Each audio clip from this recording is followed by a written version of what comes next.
Hey, welcome back to another video in our celebration of Jane Austen's 240th birthday. Today I wanted to do a quick review of the new movie Pride and Prejudice and Zombies, and very rare for me, I wrote a little script so we wouldn't get off topic too much, since we wouldn't have to edit too much so we can get this out quickly. So I might look down and refer to it a little bit, so that's what I'm doing. I'm not ignoring you. Thanks to my friend Jen, who you might remember from my hair dyeing video, I was invited to a pre-screening of Pride and Prejudice and Zombies, which doesn't come out until February in the actual theaters, but we got to see it last week. And I really, really, really liked it, and so I wanted to talk to you guys about it. And it fits so perfectly with Jane Austen's birthday coming up that I couldn't resist. You know, and who doesn't want a little extra buzz? Pride and Prejudice and Zombies is based on the book by Seth Graham Greene, which was based on the book Pride and Prejudice, I don't know if you've heard of it, by Jane Austen. As you can tell from the title, it is set in an alternate history where a zombie scourge has taken over the English countryside and is encroaching on English civility. The English people have responded by training their sons and daughters in the art of war and combat, including their young women, including the Bennet sisters. It has Lily James as Elizabeth Bennet, Sam Riley as Mr. Darcy, Sally Phillips as Mrs. Bennet, Lena Headey as Lady Catherine de Bourgh, and Matt Smith, the 11th Doctor, as Mr. Collins. If you're looking for a close adaptation of a Jane Austen novel, you're probably not even going to look at a movie titled Pride and Prejudice and Zombies in the first place, which is totally cool. You're welcome to do that. But if you like a little bit of gore and the undead in your social commentary and Regency-era romances, then this is a great movie for you. I love funny zombie movies, and I love Jane Austen, so I'm in the center of that Venn diagram demographic that this movie was made for, and I really, really enjoyed it.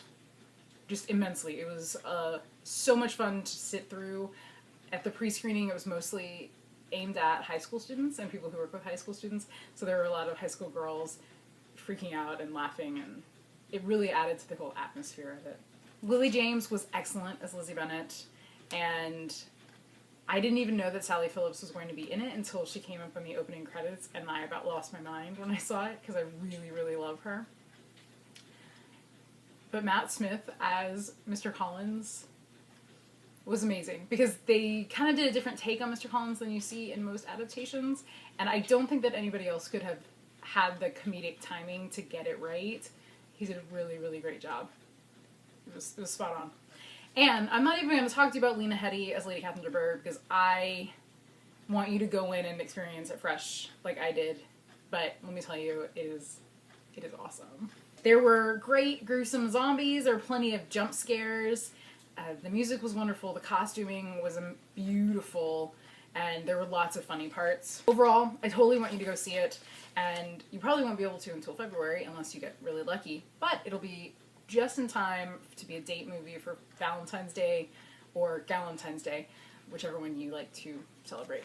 Okay, I'm not going to go into any spoilers because I try not to do that, but I do want to talk about a couple of the qualms that I had with the movie, which, I mean, we always have little things that we don't like about movies. So if you don't want to hear any of my qualms, you want to have them for yourself, then now is the time for you to stop watching this video. Come back to another one later. But here we go.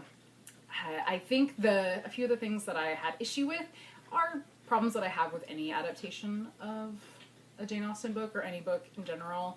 Because of the format of a movie, you have to condense things, shorten them. Sometimes you take out whole scenes or really flatten characters because you don't have time to go into them and really explore them.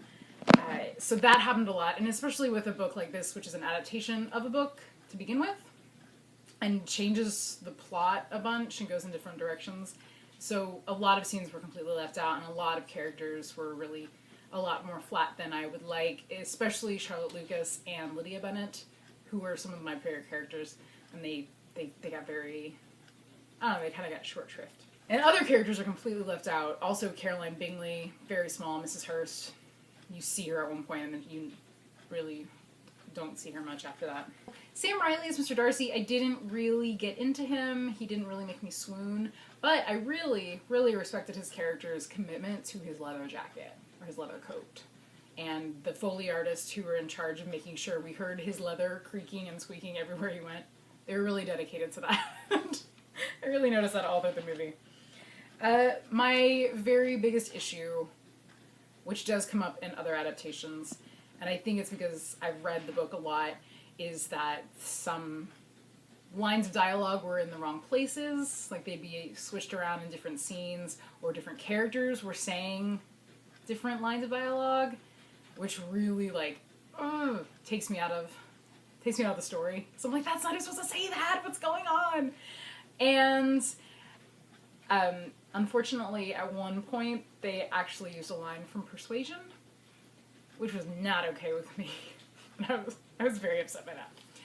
But if you can get past that, and I think that most people who are just casual Jane Austen fans, or people who are only there for the zombies, they're not even going to notice that, obviously. And it really didn't detract too much from my enjoyment of the film. So I really think you should go see it whenever you get the chance. I will definitely be seeing it again. And yeah, that's Pride and Prejudice and Zombies, coming out in February.